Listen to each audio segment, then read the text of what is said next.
Hi everyone, my name is Rachel and welcome to the French Seams. Thanks very much for joining me for another video. This is going to be about everything I got made up in June. So if you saw my last video, I had wanted to make up 4 items and I actually did make up all of them, so I'm really happy about that. June was a really good month. It seemed to pass really quickly and we had some really nice weather. We had a few family bits and bobs, and also for the eagle-eyed amongst you, if any of you noticed on my most recent Instagram posts, I now have a new hashtag. It now says So Over 40. So I had a small birthday in June, which is lovely. So we had a little celebration, which was really great. And I did get one sewing thing for my birthday. So my husband got me a tailor's ham. So I think I mentioned once randomly that I didn't have one, and fair play to him, he picked up on it. So I think this is going to be really useful for shoulder seams and for pressing darts. And I think it's one of the things where you don't know how useful it is until you have one, if you know what I mean. So I'm really looking forward to using that. Speaking of pressing, actually, I was ironing yesterday and my little baby started crying, so I plugged out the iron and there was a huge big spark and I managed to kill the iron and the extension cable. So it's all fine, everything's grand. I just got a bit of a fright, but it did mean we had to get a new iron. And I don't think I realised actually how much sewing involves ironing, so because I was just about to start ironing some of my fabric that I just pre-washed, and then of course you got all the pressing and everything, so I'd be lost without the iron. So thank God all is well and we're back in business again. So I digress. So I'll get on to the first thing I made in June, which is actually the top I'm wearing. So this was a bit of a wild card. So this was something that I didn't think I'd get done, but I did, which is great. So it was part of the T-shirt for Summer 2021 challenge hosted by Sew Joy. So Joe had a great idea of sewing a t-shirt or a t-shirt dress in June and entering into the challenge. So this is the True Bias Rio Ringer tee, which I had printed out in A0 last year actually, so I just found it, which was really great, no sticking together PDFs. So I got it printed from Anne-Marie in Crafty Studio, so it's a really great A0 printing service if you're looking for one. I also had a route for some fabric because if you'd seen my previous video, I don't really have a fabric stash. So thankfully I had a little bit of this fabric left over. I got it from Stitchy Bee years ago. I also have a Mandy boat tee in this t-shirt, in this fabric. It's a lovely charcoal cotton jersey and beautiful quality, and it's nice and kind of, it's a lovely kind of t-shirt weight fabric. And then I also had a little bit of this ribbing left over from DressFabrics, which I made my little boy's fox pajamas with. So, and I think the two of them match really well together. And I actually Googled what a ringer tee was. I didn't know. I didn't know it was a thing. So apparently it means a t-shirt with contrast ribbing. So absolutely perfect. So I really like how this t-shirt came out. The ribbing is done in a really interesting way. The construction is not just like inserting a neckband or a cuff like you would in a normal jersey t-shirt. It's almost more like bias binding. So, and then you've got this zigzag top stitch. So I just think it gives it a really nice finish just compared to a normal cuff or neckband. The length comes down to hip. So just ready to wear shorts. I laid out the pattern pieces and I was actually wearing an Agnes, a Tilly and the Buttons Agnes t-shirt at the time. So I laid them both side by side and the pattern looked a little bit short. So I added 2 inches to it. I'm 5'9" and I think the pattern is drafted for a 5'6". So those 2 inches were just perfect. I didn't add anything to the arms. That's as they come, which I think the length is pretty nice. My sewing machine did have a little bit of an issue top stitching here because you're sewing through so many layers. So it's effectively 4 layers of ribbing and 1 layer of your cotton jersey. So it took me a while to figure out which zigzag and the tension. There was a little bit of unpicking, a few curse words, but we got there in the end. But speaking of which, this is my lovely machine here, a Brother, which I've had for about 4 or 5 years, at least maybe even 6 years now at this stage. And for my birthday, my lovely family has said that they'll help me buy a new sewing machine, which I am so excited about and so grateful for and totally unexpected, which is absolutely brilliant. So I did put out on my Instagram a model that I'd been looking at, but if you do have any recommendations, please let me know in the comments below.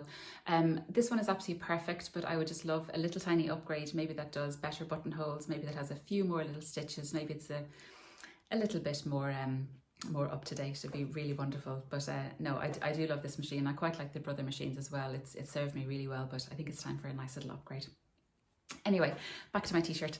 I made a size 12 of the bust, grading to a 14, which seemed to work pretty well according to my measurements, so I'll pop them in the box below if you're interested. So I was really happy with how this t-shirt came out, and I did manage to get it in for the challenge. So it's just nice when you kind of get chivied along to doing something that you've had in your stash for a little while.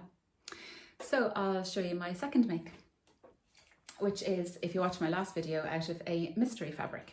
It turned out to be 100% pure silk. So this is the Tessuti Patterns Ray top. So it's a beautiful, just like a little shift top, and I did the sleeveless option. It does come with options for cap sleeve and short sleeve. It's got this beautiful gathered detail at the neck, which is just done by a little elastic casing. I've got my little label here from Kylie and the Machine, French all the seams, and I did actually French seam this. I thought this fabric definitely deserved it, so really happy with how these came out. It looks super neat on the inside. This fabric is absolutely beautiful. So it's a tea leaf fabric with silver and pink little flowers. So I inherited this from my aunt by way of my mum. So just super pleased with it. I didn't realise it was silk until I'd started cutting it out, which I'm glad, because I think if I'd known that beforehand, I would have taken fright and not done it. So it did shift around an awful lot, and I'm not used to sewing with fabric this delicate. I probably should have used a special needle, a special thread, everything. I think the pattern does call for, is it Violin Shield or something, I think it's called. I'm sure I'm saying that wrong, but it's basically to stabilize it, but I just stay stitched, and that seemed to do the job. So the neck is done by a little facing, so you are meant to turn under this and sew it, but at this stage the fabric was shifting around so much I just overlocked it. The sleeves are finished nicely with, I suppose it is bias binding, but it's done in a slightly different method in that you fold it over with the raw edge exposed and then snip that and then turn it under again. So it does give a really beautiful finish. So I just think it's a really, really pretty lightweight summer top. We had glorious weather last week, so I did wear it. And I think it would look really, really nice with a pair of jeans or shorts, or maybe white jeans, or if you're heading anywhere nice and fancy, hopefully one day. But no, just really, really happy with how this came out. It's just such a beautiful fabric, and I would much rather have it sewn up into a little garment rather than just sitting on my shelf. So really happy with how that came up, and it was a really, really good bonus. Now I'll move on to my third make, which is, this was doing double duty. So this is the, if I can get it off the hanger, this is the Sew Over It Sienna dress. So this was my entry to the Sew Together for summer. Oh, actually, I never told you the sizing of the other top. Apologies. So I made a size 10 and graded to a size 12, which worked out really well. And I think I added about 3 inches to the length, which came up perfectly on me. Apologies, just remember that. So back to my Sienna dress. So this is Sew Over It Sienna. It's from their ebook Summer Dreaming, which I think is actually on sale at the minute. So if you do have your eye on it, I definitely recommend getting it. So it's a beautiful princess seamed bodice, which is fully lined and bagged out, and then a lovely full skirt and fabulous pockets for all your treasures and secrets. You can do the little sliders on the straps. I didn't, just because if you're wearing a bra with sliders and then you're wearing a dress with sliders, just way too much hardware going on. So I just like having just the normal straps. And then beautiful princess seams, and then the business in the front, party in the back is the beautiful shearing panel at the back, which is great fun to do. And it's another little elastic casing at the top, just to give it a bit more structure. So I've never put so much research into a project in my whole entire life. You'd swear I had nothing better to do. So I watched the Lisa Comfort sew along for the Sienna dress. I watched Devon Threadtail's video on her version. She did a collaboration with Button Pip. I poured over these videos. And then also the Stitch Sisters have a wonderful tutorial on how to do the shearing. So I was really glad that I watched all those, just to forewarn and forearm me before tackling this, because not that it's a hugely involved make, but I just wanted to really, really get it right. And this fabric is absolutely gorgeous. It's a linen viscose blend.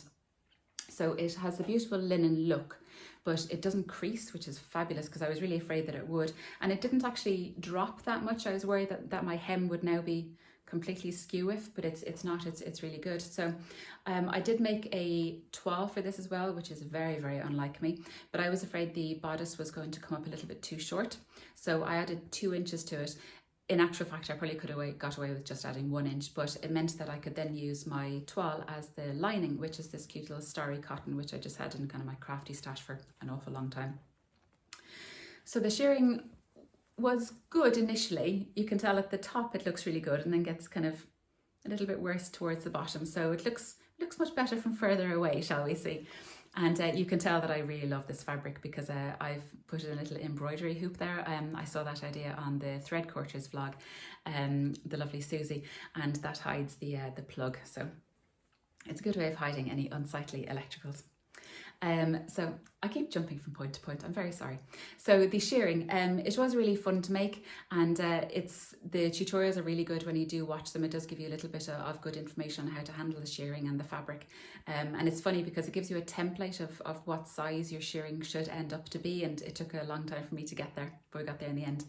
The pattern does recommend you need 2 spools of shearing elastic. I actually got this all out of 1, which is great.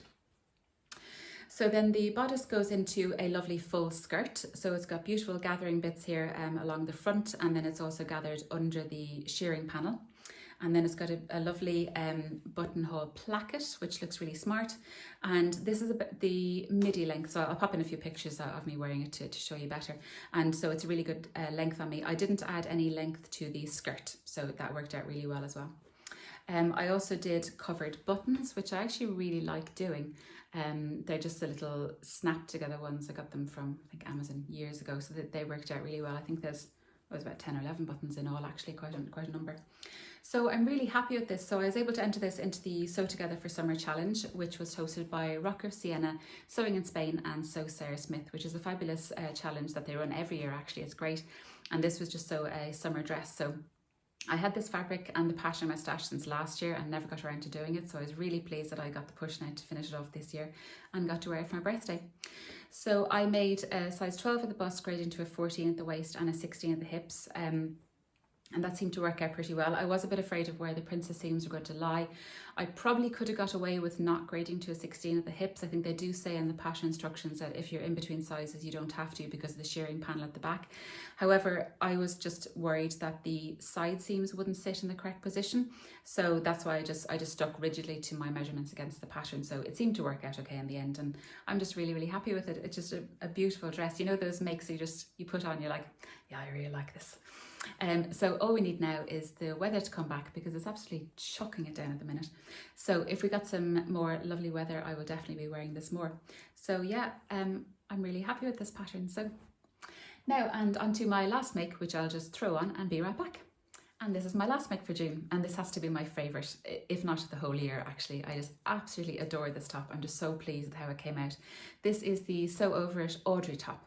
So I had my eye on this for a long time, and Sew Over It gave it away for free actually on International Women's Day this year, so I was delighted with that, and I'm just so pleased with how it came out. The fabric is beautiful. It's a stripe French terry fabric from DressFabrics, and it's just a beautiful weight. It's gorgeous and soft, a nice fleecy back to it. It's just absolutely perfect for this pattern because it's got the structure you need to hold the nice bow detail and the neckband. I was a bit nervous about making this initially because I'd seen so many people online say that they had issues with the neckband, but Andrea from Beyond the Pink Door has done a sew along where she's managed to hack the neckband to make it sit better. So total genius. She managed to take a wedge out of each of the neckband pieces. So this is actually 3 pieces. So it's one long piece to here and then another piece here and then one piece along the back. And where you join them, you just cut out a little wedge. So very, very clever on Andrea's part, and thank you very much for it because it just worked perfectly. This just went in first time, no hassle at all, and there's not much gaping at all. And the little bow detail, I did Google how to tie a perfect bow. I'm really glad I did. I think it looks really cute. So I'm just so pleased with this. I did the 3/4 length sleeves. I was slightly running out of fabric at this point. That's all I was going to get really. And then I made, it comes down to hip length. Wearing the same shorts, apologies, they don't match. I did add a little bit to the length. I didn't measure it, but it was 2 stripes, which is probably around 2 inches, but I think I needed 1 in the end as well. So I should have learned from my Sienna actually that for sew over patterns I don't need to add anything to the length. I made a size 12 at the bust, 14 at the waist and 16 at the hips, again the same as... Apologies, my phone ran out of storage. Hopefully I got the rest of this video done before I run it again. So I was saying about the sizing, so a 12, 14, 16 would seem to work out quite well. It does come up quite small and snug fitting, but I think that's just a style of the top. But I'm overall really happy with how it came out, especially my stripe matching here. So what I did differently this time was I cut out everything on the flat. So say for the bodice piece, instead of cutting it on the fold and matching stripes along the side, I cut out one side and then flipped it over and did the same on the other side to make really sure that my stripes were totally matching. I did also really take my time sewing it as well, because with the stripes being so thick, even the slightest bit out would have made a huge difference. So I think they worked out really well here, and also along the side. I really better do this quickly because I'm out of space. That was everything I want to show you anyway for June. So the 4 things that I got made up, I'm really pleased with all of them. If you have any comments, I'd love to hear from you below, and I'm hopefully going to come back to you soon if I find some storage somewhere with my July plan. So I do have a few things in the pipeline. So if you like this video, please give it a thumbs up and consider subscribing, and I hope you're all well and take care. Bye.